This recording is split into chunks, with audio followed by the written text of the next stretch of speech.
এক সাহাবী আল্লাহ রাসূলের সাথে সাক্ষাৎ করতে এসেছে, কিন্তু নামাজ পড়া হয় নাই। তো সাহাবী ওযু করে মসজিদে এসে মসজিদের এক কর্নারে দাঁড়িয়ে নামাজ পড়ছে। আল্লাহ রাসূল তাকিয়ে তাকিয়ে দেখতেছেন সাহাবী নামাজ পড়তেছে। সাহাবী নামাজ শেষ করে আল্লাহ রাসূলের সাথে এসে মুসাফার হাত বাড়িয়ে দিয়েছে। আল্লাহ রাসূল সাহাবীকে বলতেছেন, কুম ফাসাল্লি ফাইনাকা লাম তুসাল্লি, ওঠো, এই ওঠো, যাও যাও, উঠলে আবার নামাজ পড়ে আসো, কেননা তুমি নামাজ পড়ো না। সাহাবী হতবাক, আমি ওযু করলাম, কেবল নামাজ পড়ে আসলাম, কেবলই তো নামাজ পড়ে আসলাম, আল্লাহ রাসূল দেখলেন, অথচ আল্লাহ রাসূল উঠে দিচ্ছেন, যাও কুম ফাসাল্লি ফাইনাকা লাম তুসাল্লি, যাও তুমি নামাজ পড়ে আসো, কারণ তুমি নামাজ পড়ো না। দেখেন কথাটা, ফাইনাকা লাম তুসাল্লি, কেন তুমি নামাজ পড়ো না, এটা বলে নাই যে তোমার নামাজ হয় না। নামাজ হয় নাই মানে কি, পড়ছো কিন্তু সহি শুদ্ধ হয়নি। কিন্তু আল্লাহ রাসূল ডাইরেক্ট তাকবীর করতেছে, ফাইনাকা লাম তুসাল্লি, যাও নামাজ পড়ে আসো, কারণ তুমি নামাজ পড়ো না। কি লোকটা নামাজ পড়ছে না, কিন্তু আল্লাহ রাসূল এটাকে কি নামাজই বললেন না। এ কথা বলেন নাই যে তোমার নামাজ সহি শুদ্ধ হয় না, ডাইরেক্ট বলতেছেন কুম ফাসাল্লি ফাইনাকা লাম তুসাল্লি, যাও নামাজ পড়ে আসো, কারণ তুমি নামাজ পড়ো না। সাহাবী হতবাক, আমি কেবল নামাজ পড়ে আসলাম। তো তার আল্লাহ রাসূল বলছে, সাহাবী উঠে গেছে, উঠে আবার ওযু করছে, ওযু করে নামাজে গেছে। আগে যে নামাজ পড়া ভালো ভালো থাকে, নামাজ পড়ছে, আবার নামাজ পড়ছে, নামাজ পড়ে আল্লাহ রাসূলের কাছে আবার হাত বাড়িয়ে গেছে, মুসাফা করে।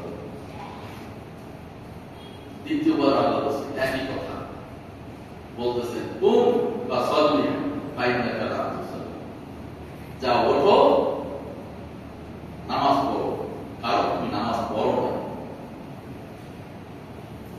সাহাবী বুঝে ফেলছে, নিশ্চিত আমার নামাজের মধ্যে কি যেন হচ্ছে, নামাজ, এই নামাজ তাহলে নামাজ না, এই নামাজ তাহলে নামাজ না। তো আল্লাহ রাসূল পরে সাহাবী বলতে, ইয়া রাসূলুল্লাহ, আমি তো এর চাইতে ভালো নামাজ আর জানি না, আমি তো এর চাইতে ভালো নামাজ আর জানি না, আমি তো এই নামাজই জানি না, এই নামাজই সবসময় পড়ি, আমি তো এই নামাজই শিখেছি, এই নামাজই জানি আর এই নামাজই সবসময় পড়ি। তখন আল্লাহ রাসূল সাল্লাল্লাহু আলাইহি ওয়াসাল্লাম বলেন, তারা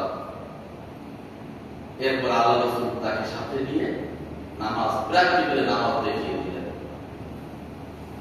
এই হলো নামাজ, এই হলো রুকু, এই হলো সিজদা। মুহাদ্দিসিন ইকরাম ব্যাখ্যা করেন যে ওই রাসূলের শিখানো নামাজ আর সাহাবীর পড়া নামাজের মধ্যে ব্যবধানটা কি ছিল বা পার্থক্যটা কি ছিল।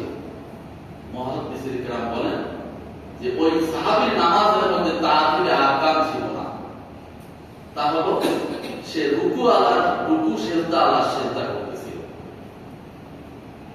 সে রুকু থেকে সোজা হয়ে দাঁড়িয়ে, রুকু থেকে সোজা হয়ে দাঁড়ানো, এক সিজদা থেকে আরেক সিজদা যাওয়ার মাঝখানে সোজা হয়ে বসা, একটা তাআতিলে আরকান। এই তাআতিলে আরকান সে পূর্ণ করে নেয়। রুকু থেকে সোজা হয়ে না দাঁড়িয়ে, রুকু থেকে সোজা হয়ে না দাঁড়িয়ে আবার সিজদা চলে গেছে, সিজদা থেকে সোজা না বসে আবার সিজদা চলে গেছে। তার এই নামাজটার মধ্যে তাআতিলে আরকান ছিল না। তাহলে তার এই নামাজের মধ্যে তাআতিলে আরকান ছিল না, তাই আল্লাহ রাসূল কত বড় কথা বললেন, ফাইনাকা লাম তুসাল্লি, কেননা তুমি নামাজ পড়োই না।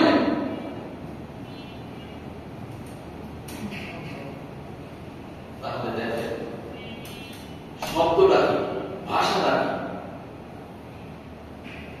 একথা বলেন নাই যে তোমার নামাজ সহি শুদ্ধ হয় নাই, নামাজ বিশুদ্ধ হয় নাই, তাই তার কি ভাই দেখা নাম তুসল্লি, কেন তুমি নামাজ পড়ো নাই, তাই যাও আবার নামাজ পড়ে আসো।